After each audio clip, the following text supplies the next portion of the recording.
আমরা সংসদে কত আসন নিয়ে বিরোধী দল হয়েছি বা আমাদেরকে বিরোধী দল কায়দা করে বানানো হয়েছে, এটি আমাদের কাছে খুব বড় বিবেচ্য বিষয় না। বরঞ্চ শেষ পর্যন্ত যা নিয়েই আমরা ঢুকছি, আমরা কথা দেব প্রিয় বাংলাদেশের জনগণের সাথে আমরা বেইমানি করব না ইনশাআল্লাহ। সস্তা কোনো সুযোগ সুবিধা আমাদেরকে ঠলাতে পারবে না ইনশাআল্লাহ।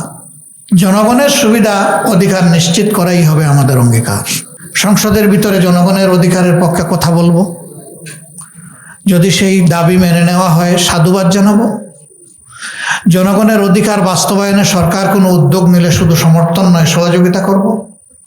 আবার জনগণের কোনো অধিকারকে নূতন করে হত্যা করতে গেলে তীব্র প্রতিবাদ জানাবো।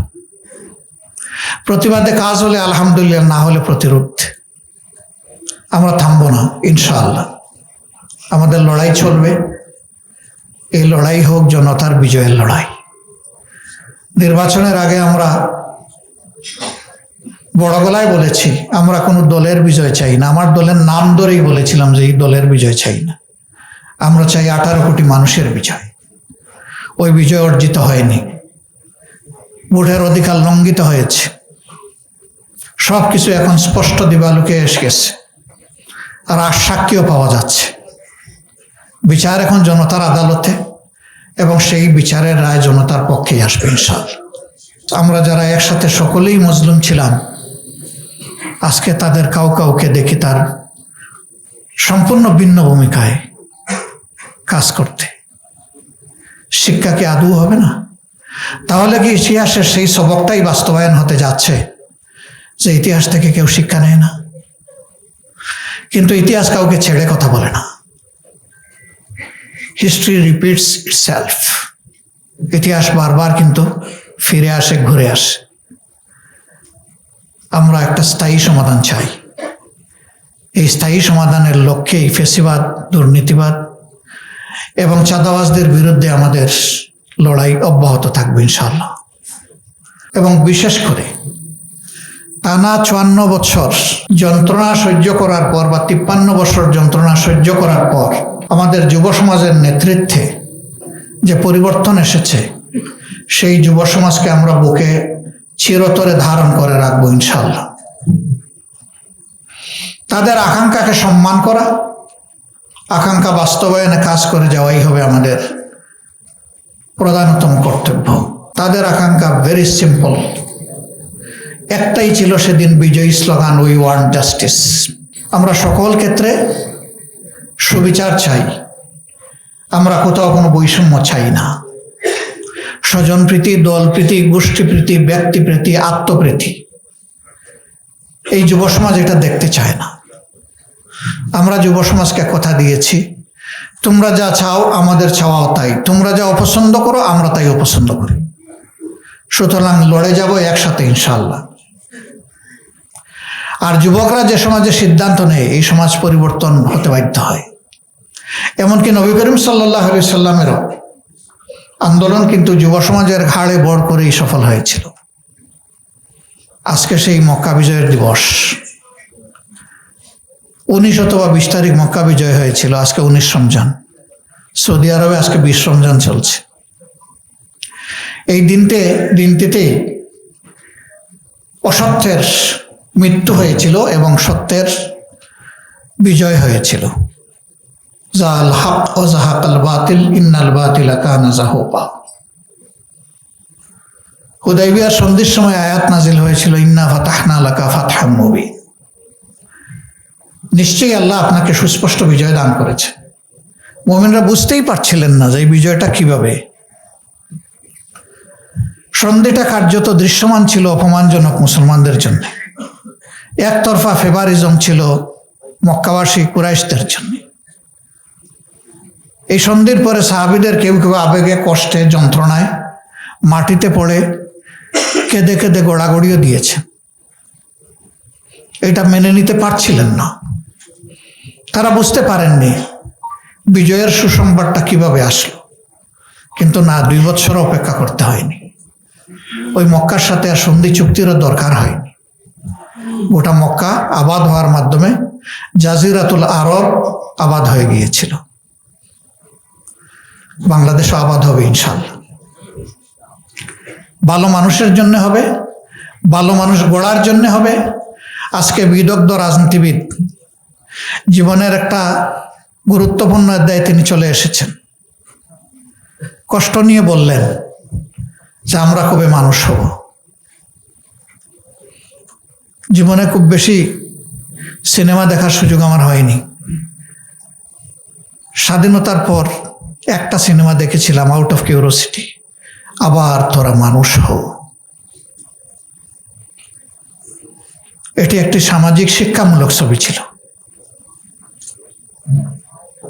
ছাত্ররা সর্বত্র তাদের শিক্ষকদেরকে অসম্মান করছিল, সিনিয়রদের মর্যাদা পদদলিত হচ্ছিল, মানবতা কাঁদছিল। সেই সময় এই ছবিটা জনগণের মনে দারুণ আলোড়ন সৃষ্টি করেছিল, আবার তোরা মানুষ হও। আজকে মনে হচ্ছে সেই ছবির বাস্তবতাও যেন চিৎকার দিয়ে বলছে, আবার তোরা মানুষ হও। আফসোস, আজকে বিশ্বের যে সমস্ত প্রান্তে অস্থিরতা, লড়াই, যুদ্ধ বিগ্রহ চলছে, সেখানে কার্যত ক্ষতিগ্রস্ত হচ্ছে মুসলিম বিশ্ব। রোজা রেখে আমরা একটু পরে ইনশাল্লাহ ইফতার করব, তারা ইফতার সাহারের চিন্তা না করে জীবন বাঁচানোর চিন্তা করছে। যারাই মানবতার উপরে জুলুম করবেন আমরা তাদের বিরুদ্ধে, এবং এই কাজের নিন্দা আমরা করেই যাব, আমরা বন্ধ রাখবো না। আমরা মানবতার পক্ষে আছি, সে কোন ধর্মের কোথাকার মানুষ এটা আমাদের দেখার বিষয় না। যেখানে মানবতা লঙ্ঘিত হবে সেখানেই আমরা থাকবো ইনশাল্লাহ। মানবতার বিজয় হোক। এবং বাংলাদেশ, আমাদের সিনিয়র নেতা যে আফসোস করে গেলেন যে আমরা মানুষ হব কবে, মনুষ্যত্ব আমাদের মধ্যে বিকশিত হবে কবে, সেই মনুষ্যত্বের বিজয় হোক। আল্লাহ তাআলার কাছে সেই সাহায্য কামনা করে আমি কৃতজ্ঞতা জানিয়ে আমার বক্তব্য শেষ করছি। জাকপা আমাকে এখানে দাওয়াত দিয়ে সম্মানিত করেছে, আমাদেরকে সম্মানিত করেছে। সবাইকে ধন্যবাদ। আসসালামু আলাইকুম ওয়া রাহমাতুল্লাহ। ইন্নাল হামদালিল্লাহ ওয়াসসালাতু ওয়াসসালামু আলা রাসূলিল্লাহ, আম্মা বাদ।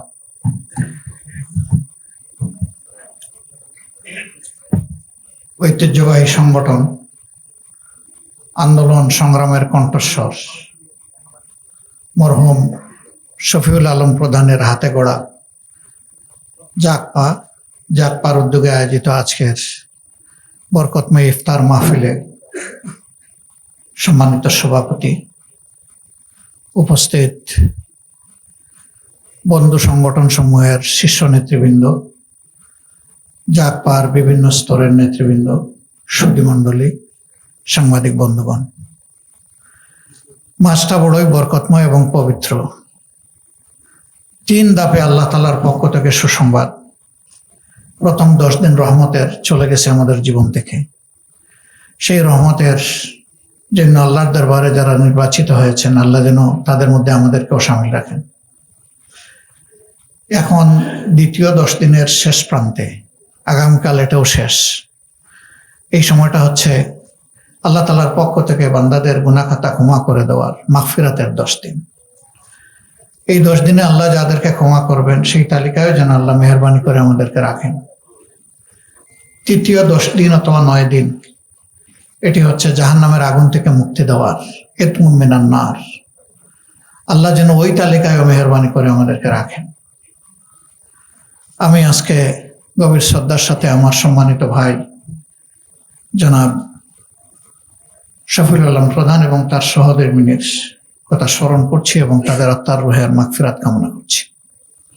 আল্লাহ তাআলা তাদেরকে সহ দেশ এবং জাতির জন্য অতীতে যারা ভূমিকা রেখেছেন, যুদ্ধ করেছেন, আন্দোলন করেছেন, সংগ্রাম করেছেন রাত্রিতে, আল্লাহ তাদের সকলকে ক্ষমা করুন এবং জান্নাতের উচ্চ দরজা দান করুন। আজকের এই ইফতার মাহফিলের আগে গত বছরটিকে এখানেই এসেছিলাম 12 দলের উদ্যোগে আয়োজিত একটা ইফতার মাহফিলে। আজকে এখানে দ্বিতীয়বার আসা, তৎকালীন 12 দলের অংশ জাকপার উদ্যোগে। 12 দল কিছু কিছু বিষয়ে কম্প্রোমাইজ করলেও জাকপা কম্প্রোমাইজ করেনি বলে সেই 12 দলে শেষ পর্যন্ত তাদের ঠিকানা ঠিক থাকেনি। তারা 12 দল থেকে বেরিয়ে এসে জুলাইয়ের আকাঙ্ক্ষার সাথে একাত্মতা ঘোষণা করেছিল এবং ফ্যাসিবাদ বিরোধী দুর্নীতিমুক্ত একটি বাংলাদেশ দেখার যে স্বপ্ন, সেই স্বপ্ন স্রোতে তারাও মিলিত হয়েছে। এই জন্য তাদেরকে আরেকবার মোবারকবাদ জানাই। আমি ব্যক্তিগতভাবে জাগপার কাছে ভীষণভাবে ঋণী। একটা মাত্র দল, 11 দলের মধ্যে আমরা যখন আসন বন্টন নিয়ে বসেছি, এই একটা দলের পক্ষ থেকে শুধু বলা হয়েছিল আমরা আসনের জন্য আসি নাই, আমরা জনগণের অধিকার কায়েমের জন্য এসেছি। আসন পেলেও আছি, না পেলেও আছি। আমি কৃতজ্ঞতা আদায় করছি এবং চেষ্টা করব বাস্তবে আদায় করার, ইনশাআল্লাহ।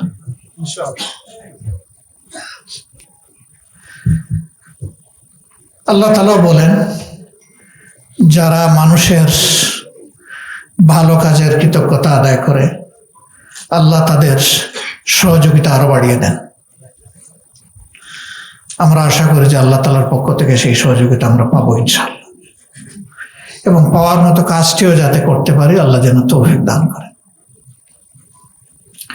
এই বাংলাদেশ আমাদের সবার। সরকারি দলে যারা আছেন তারাও আমাদের শত্রু না, তারাও আমাজন থেকে আসেন নাই, তারা এই মাটির মানুষ। আমরা বিশ্বাস করতে চাই রাজনীতি হবে শুধুই মানুষের জন্য, কোনো দল বা গোষ্ঠীর জন্য না। রাজনীতি থেকে প্রতিহিংসার বিষ এবং দুর্নীতির ক্যান্সার, এই দুইটা যদি বিতাড়িত করা না যায় তাহলে অতীতের 55 বছরে এই জাতির ভাগ্যে যা ঘটেছে দফায় দফায়, সামনে হয়তো বা তার চেয়েও খারাপ কিছু ঘটবে।